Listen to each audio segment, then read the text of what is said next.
ருசிகர தகவல்கள். முருகப்பெருமானின் 12 கரங்களில் என்னென்ன ஆயுதங்கள் இருக்கிறது தெரியுமா? முதலில் முருகப்பெருமானின் வனப்புறமுள்ள தெய்வீக கரங்களில் இருக்கும் ஆயுதங்களை பற்றி அறிந்து கொள்வோம். முருகப்பெருமானின் முதல் கரம் அபயக்கரம்.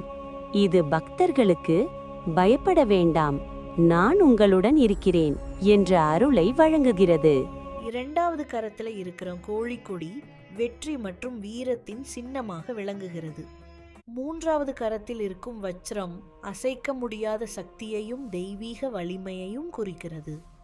நான்காவது கரத்தில் இருக்கும் அங்குசம் மனதையும் அகங்காரத்தையும் கட்டுப்படுத்தும் ஞானத்தின் அடையாளமாகும்.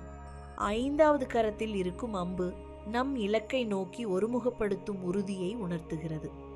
ஆறாவது கரத்தில் இருக்கும் வேல் அறிவின் சக்தியால் தீமையை அழிக்கும் முருகப்பெருமானின் தெய்வீக ஆயுதமாகும். முருகப்பெருமானின் வலப்புறம் உள்ள கரங்களை பார்த்தோம். இடப்புறம் உள்ள கரங்களின் ரகசியங்களை நாளை தெரிந்து கொள்வோம். நன்றி, வணக்கம்.